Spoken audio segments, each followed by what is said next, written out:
Bonjour à tous et bienvenue sur la chaîne de la Scalping School. Aujourd'hui pour la Market Update, nous allons analyser le BTC, l'Ether, le Solana ainsi que le Gold et le Nasdaq afin d'essayer d'identifier des zones intéressantes pour la journée et voir pour la semaine. Allez, c'est parti, on commence directement par le BTC en daily. Donc zone intéressante ici en daily sur le BTC qui est encore assez haute, c'est une zone de short. Alors, plus proche, qu'est-ce que nous avons plus proche? Nous avons ici une zone H4. Nous y sommes dessus là. Faudra surveiller, faudra voir qu'est-ce que le prix fait, s'il casse ou pas. S'il casse, on va tout de suite target la zone au-dessus, la zone daily. Et si il réintègre, il y aura ici une petite zone en fait qui va nous servir de support. Donc on va essayer de le short jusque là. Voilà pour les zones H4. Alors en H1, qu'est-ce que nous avons plus proche du prix? En H1, nous avons ici une zone de support à laquelle il va falloir faire attention. Parce que si jamais il casse vers le haut, comme ça, qui réintègre, il va falloir essayer de chercher des longs ici et de target en fait la zone daily qui est plus haut. Et en M15 c'est exactement la même zone en fait que le H1. Voilà, il y a quand même une petite ici au-dessus aussi qui peut déjà freiner le prix. Donc à surveiller. Donc voilà pour le BTC. Allons voir l'Ether. Alors l'Ether en daily, c'est toujours la même zone qui est là. Est-ce qu'il y a autre chose avant, après? Enfin, non. Ok, en H4, qu'est-ce que nous avons de plus proche? En H4, première zone ici, qui est quand même assez haute en fait par rapport au prix. Et une deuxième là.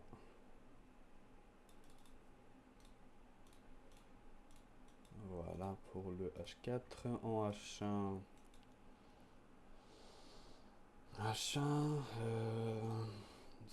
là,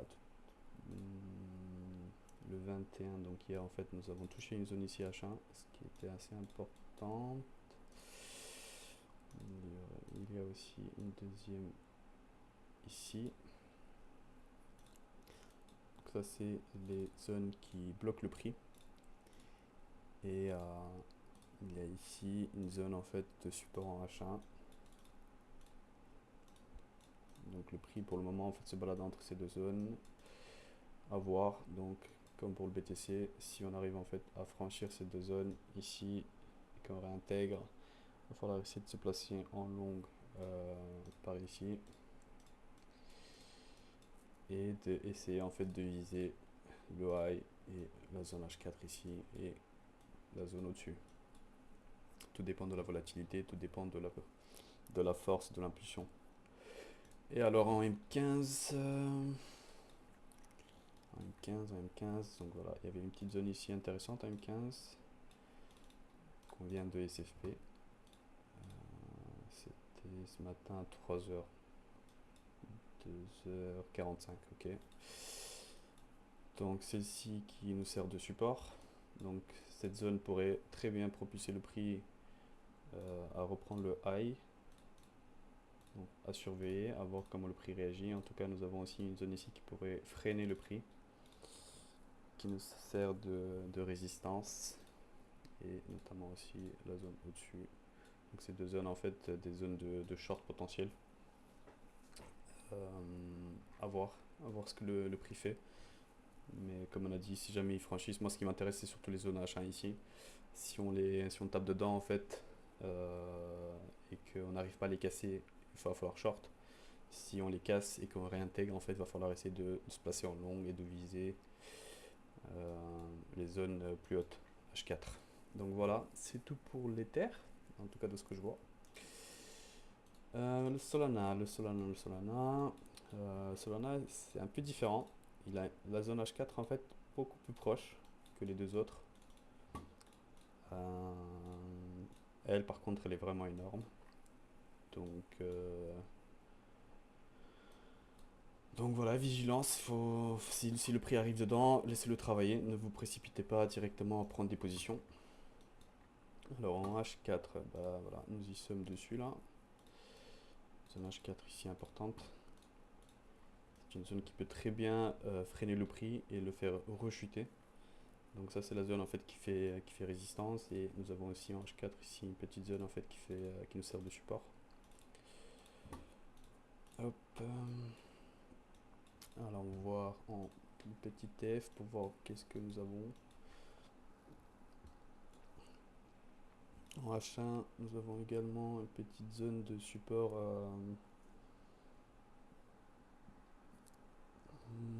Non, pas ici, pas vraiment en fait. Pas du H1, mais en tout cas, oui, le H1, enfin, je mettrai ici le même en fait que le H4. Juste qu'il est un peu plus fin. La box est plus fine et plus petite. Mais en tout cas, sinon, en H1, il n'y a pas grand chose en fait. Voilà, allons voir en M15. M15, M15. M15, va falloir faire attention ici. Parce que on pourrait très bien drop de là. Toute cette zone, je mettrai ça comme ça. Toute cette zone ici fait office de résistance là maintenant. Donc si on arrive, on tape dedans et qu'on voit en fait qu'on n'arrive pas à casser, qu'on repart à la baisse, essayez de vous placer en short et essayez en fait de target les zones plus basses. Est-ce que nous avons une zone qui peut faire office de support? Oui, il y en a une ici. Donc si jamais, c'est en fait déjà target ça. Mais voilà, pour le moment, laissez travailler le prix. Surveillez aussi les deux autres, le BTC et l'Ether. Et attendez qu'ils donnent une direction claire. Pour le moment, en fait, ils sont tous dans des ranges et dans des zones en fait assez importantes. En fait, c'est des H4. H4, H1. Donc voilà, soyez vigilants, ne vous précipitez pas à prendre des positions. Attendez vos confirmations. Et laissez le prix travailler. Voilà, c'est tout pour la crypto. Allons voir le gold. Le gold, lui, qui est incroyable, qui est dans un bull run dingue. Donc, la zone daily qui se trouve ici, une zone H4. Nous avons une zone H4 ici de longue. C'est des zones quand même assez basses par rapport au prix. En H1, petite zone ici, je dirais, comme ça.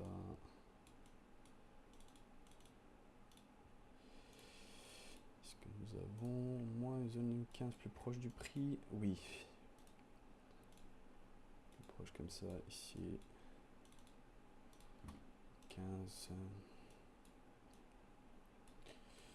Donc ça c'est assez intéressant. Si le prix maintenant en fait, je sais pas moi, il fait une petite ABC comme ça en fait et qu'il revient dedans, attendez vos confirmations, mais en tout cas l'idée serait en fait de prendre des longues, de reviser dans un premier temps ici le high et voir garder un runner. On voit bien qu'il fait que pump. Il fait que pump. C'est incroyable comme chart. Enfin voilà pour le gold. En tout cas le Nasdaq, nous sommes venus sur une zone très importante en daily sur le Nasdaq que nous avons SFP. Pour le moment, la zone elle tient. Donc à surveiller parce que si on voit qu'il continue à drop, qu'il passe en dessous de ça, qu'il continue à drop, il va falloir le short. Alors en H4, nous avons une petite zone ici de résistance. H4. Et ici une petite zone de support. Ça je dirais, hop. Donc à surveiller, bon, je le mettrai même comme ça en fait, qu'on soit large.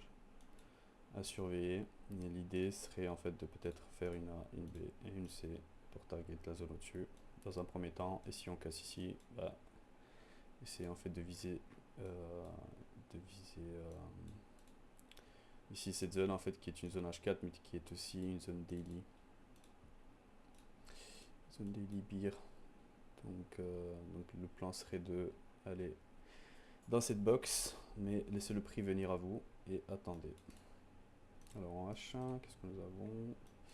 Est-ce qu'il y a des zones plus proches en H1? Non, pas vraiment. Pour moi, je vois la même chose qu'en H4. C'est vraiment juste qu'il y a ici une petite zone en fait qui peut faire office de résistance en H1. Enfin, même deux comme ça en fait. Je mettrai comme ça. Donc soyez vigilant quand même si vous arrivez à vous placer ici. Attendez de voir comment le prix réagit dans ces zones. Il pourrait très bien en fait faire ça. Ou alors s'il est assez, si l'impulsion elle est assez forte en fait de directement tout traverser. Donc attendez de voir, mais en tout cas sachez qu'ici c'est une zone en fait qui peut freiner le prix. Donc si vous avez, si vous avez réussi à vous placer ici en longue, essayez quand même d'envisager de prendre peut-être quelques profits par ici. Mais en tout cas, l'idéal en fait serait de prendre des profits là-haut dans cette box. Mais en tout cas, sécurisez bien quand même des gains si le prix vient ici dans cette box et que vous arrivez à vous placer en longue. Voilà pour la zone H1, pour la zone M15. Zone M15, oui, il y a une petite zone ici qui fait aussi office de résistance. Donc voilà, et une petite ici en fait qui sert de support. Dans les plus proches, ici en fait nous avons tapé une petite zone en fait, donc voilà, c'est ce que je vois en fait en tout cas. Donc le prix maintenant je vois qu'il se balade dans ces deux zones, à voir en fait ce qu'il fait, est-ce qu'il casse vers le bas et alors en fait on le laisse venir dans la fameuse box pour essayer de long ici, ou est-ce qu'il va rebondir de là en fait et directement aller dans cette zone depuis laquelle il pourra très bien drop de nouveau, ou alors en fait traverser et directement essayer de se diriger vers la box ici plus haute daily. Donc voilà pour la market update d'aujourd'hui. En tout cas soyez vigilants, laissez le prix travailler, laissez le prix venir vers vous et tout ira bien. En tout cas merci d'avoir regardé la vidéo. Laissez des commentaires et des likes en fait si vous avez aimé. N'hésitez pas à rejoindre le Discord affiché dans la description, et si jamais vous voulez qu'on analyse d'autres coins en fait pour la market update, n'hésitez pas à nous faire part de vos propositions, soit sur Discord, soit ici directement dans les commentaires. Et donc voilà. En tout cas, moi je vous souhaite une bonne journée. Faites attention sur les marchés financiers et à demain. Allez, tchuss tchuss tout le monde. Au revoir.